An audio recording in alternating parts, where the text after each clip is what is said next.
チェンバーボーン。アップデート7。注意3万で労災ビーバーを出してしまうも大規模建設に奮闘した我らがビーバー。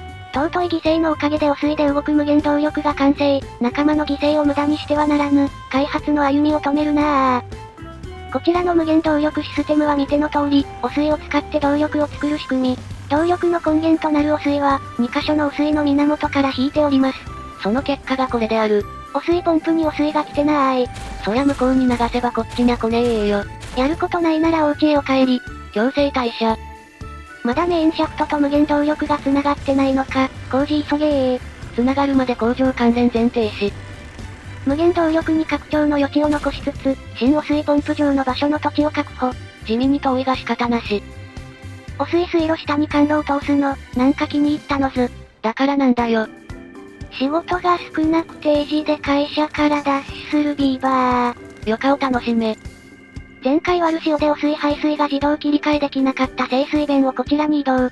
水源より一マス上に設置し次回の悪潮で様子見予定。これだと管路駅も汚水浸水するので堤防で封鎖をした。水車建設時にお亡くなりになったバルヤを弔うため、バルヤ像を水車横に並べる工事を開始。なーむ。お前ら、暇そうやなー。アイアンティースの生きがいは仕事。これはお仕事を用意してあげねば。それじゃ巨大トンネル上の再開発でも始めようかな。最初に作った家のあたりか。マンションお宝のおかげで部屋も100部屋くらい余ってるし、今のうちにここも使いやすい感じに整地しましょ。まずは巨大トンネル上の建設作業員の小屋をこちらに引っ越し、そのまま取り潰しで良さそうなレベルな建設作業員の数である。取り壊し時の瓦礫をしまうスペースがないので、適当に資材置き場をホイホイホイ。建設指示して設定する間もない超高速工事、建設ビーバーが仕事に飢えておる。再工事するのでこの愛らしい背中を描くビーバーも見納め。さらばみんなの憩いの場。ご安心ください。白麗建設はアフターケアも万全です。マンション前にずらっとスクラッチャー、ビーバーたちの背中の幸福が約束されたぜ。ついでに泥風呂もこちらに増置行く。目の前にはお宝池、景観の良い風呂になりそうだぜ。並行してバルヤ像建設。一つ立てては足場を崩しまた立てる、才の河原で罪を償う。めんどい。災害事故の戒めだ、最後までしっかり像を建立しろ。相変わらず貯水池の貯水量がやばいので、地道な改修工事中。そういや干ばつ28日の最中だったな。水路横のトンネル、汚水が来なくなったけど、真ん中部分は緑地化されず確認したら一段ずれてた。追加で掘り下げ緑地化を試みるも、トンネル奥でそのまま存在を忘れるのであった。そうなの？無職が増えたので運搬員に、ねじ込み。ただいま274ビーバー、結構増えたぜ。じゃあ、再開発始めまーす。さらば、お気に入りだったスクラッチャー。無職が昼間っから使用中だったが、お構いなしに撤去された。こっちの家も使ってるビーバーいるけど撤去。マンションお宝に強制転居だ。では更地になった土地に土砂を盛り、隣の高さと同じにならすぞー。管路部分は工事中も使うので、後で別途工事予定。キラキラと瞬く管路、ビーバーたちは大忙し。この再開発予定地はこの後どうするんだ？特に決めてないよ。ノープランでも工事を始めちゃう。これがうちのレイムさんだ。これは暇ビーバーを減らす公共事業です。村の初期を支えてくれた回し車よ、さらばー。無限動力の登場でお役御免。でこちらでは農地改革を計画中。コメントで農地の貯水系の改良をすると良さそうとご意見をいただき、考えがひらめいたので工事を決行。ここをくり抜いてトンネルを掘り、地下農園を建設するぞー。川の水位は清水弁で制御されてる。しかもおのずと緑地化するって寸法だな。予想通り緑地確認。一マス開けて地形ブロックで埋めたけど、ここも緑地化してるしトンネル掘るだけでいけそうだね。だな。では回し車跡地に階段を掘るぞー。スカチカって太陽光当たらないのに作物育つのな。細けいことはいいんだよ。おい。地下農園作るなら緑地範囲ももっと広げたい。現在の水路はこんな感じで微妙に右寄り。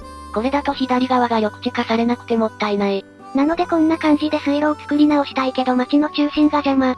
ちと面倒な位置にあるな。てなわけで、お宝池に町の中心を引っ越しするぞー。おおこれは町の雰囲気ガラッと変わりそうだ。マンションお宝の物件価値も爆上がり。固定資産税とか上がりそう。ベリー3つくらいかな？それただの不人気食品です。再開発の整地工事はハマるビーバーが数匹いたけど、いい感じに進んでる模様。土砂の在庫もたっぷりあるしここはすぐ終わりそうだ。汚水ポンプは管路の敷設で難航したけど、これもそろそろ稼働再開だね。汚水在庫ゼロがやっと解消されるぜ。そしたら今度は板がない。使ってない足場を解体して再利用。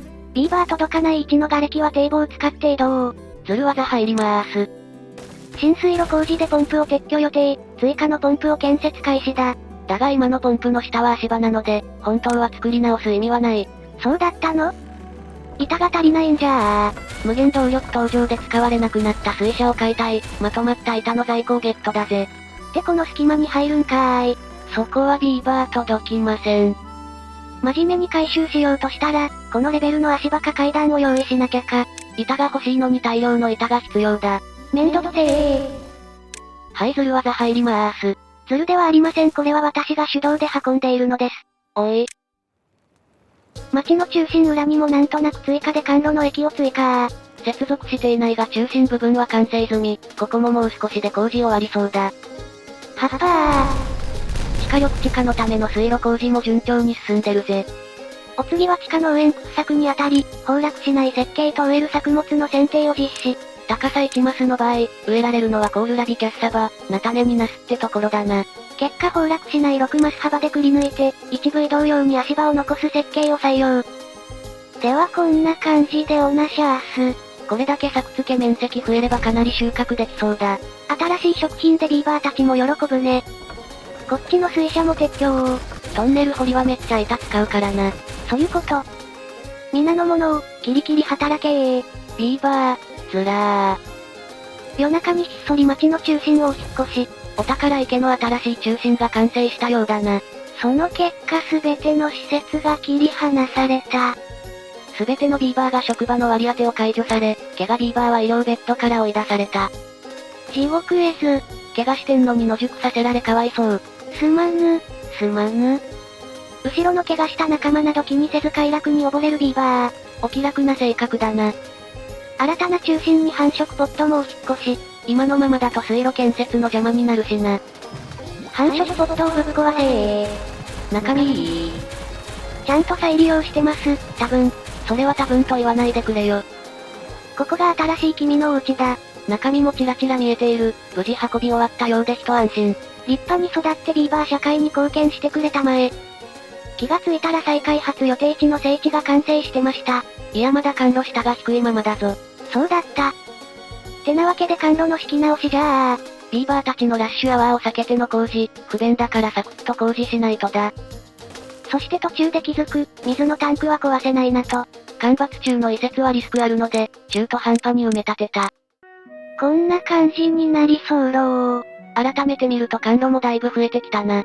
このマップは上下移動を気にしないとだから、管路の敷設計画がほんと難しいね。作っては壊す。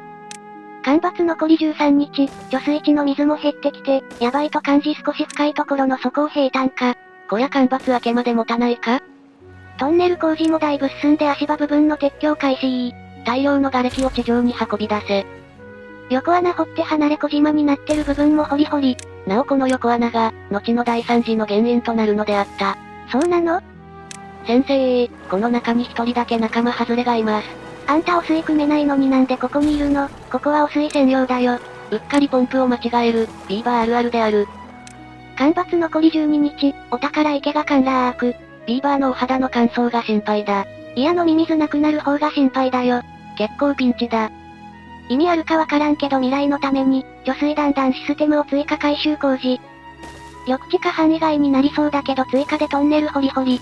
浸水路が完成せんと緑地範囲がわかりづらいぜ。面倒で途中で工事を忘れられた。バルやぞー。しっかり最後まで像を混入しろ。ぼちぼちやります。おい。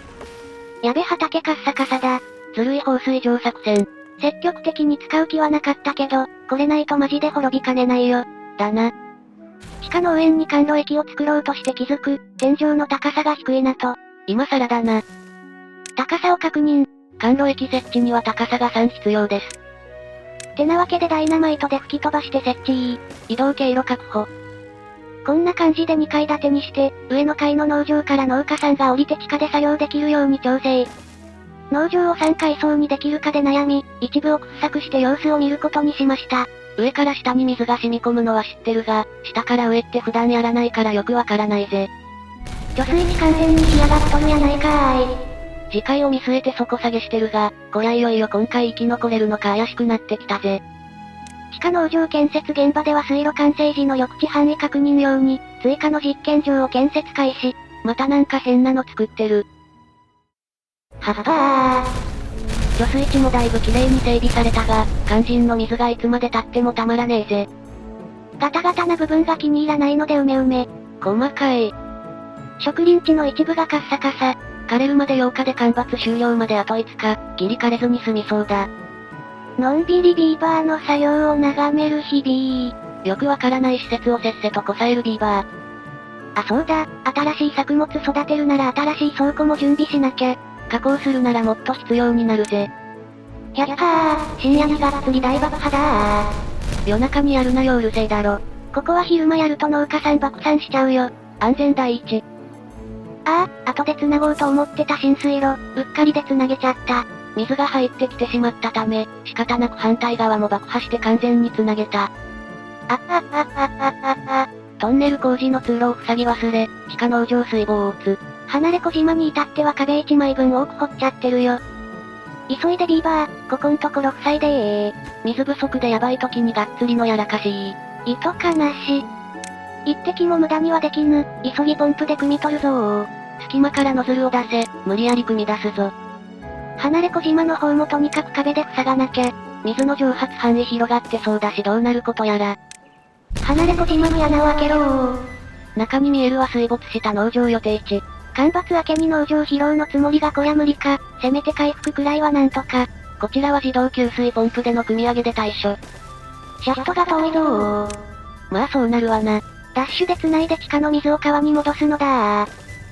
ぐるっと回ってビーバーたちが工事開始。無計画な工事だからビーバーたちのルートが変でなんか斬新な動きだ。急げー、水がなくなるぞー。即日完成して川へ注水開始。川の水面が見えてねえ。久々に限界ギリギリまで追い込まれたようだ。うっかりで新しい川を開通させちゃったし、古い川の埋め立て工事もやっちゃいましょ。まずはポンプの移設作業だ。でこっちのポンプは撤去して、土砂で埋め埋め。緑地のために地道な作業をこなす。離れ小島の地下の水の除去が完了。仕事が早いな、さすが自動給水ポンプ。離れ小島にも甘露液を作ろうとするも、中くらいのタンクが邪魔だったので大きいのを追加建設。はっはっはー。タンクの建設と中身の移動が終わり、甘露液の建設開始。トンネル掘らずに最初からトリプルダイナマイトで掘削した方が楽だったかも。今さら。で甘露液の上を地形ブロックで埋めて。からの真上に甘露液。これで農家が上下移動できるぜ。まあ階段でもいい気もしてる。おい。いのーちの水。貯水池は枯れ、中央の水もかなり追い詰められた28日の長い干ばつがやっと終わった。バルや慰霊碑建立もやっと終わった。みそぎ終了。でもなんかこれじゃ見た目なんかしょぼいし、もう少しいっぱい像を立ててもいいかもね。見た目しょぼいよな、慰霊碑やぞ。さあ1000円。では1サイクルしかやってないのに様変わりしたお宝池周辺を見つつ今回はここまで。続きが見たいと思っていただけたら、チャンネル登録グッドボタン、よろしくお願いいたします。元気の源です。開発は進んでいるが徐々に水不足が深刻化。果たして次回生き残ることはできるのか？続きが気になる方はチャンネル登録がおすすめなんだぜ。ではまたお会いできることを願って。じゃ、またねー。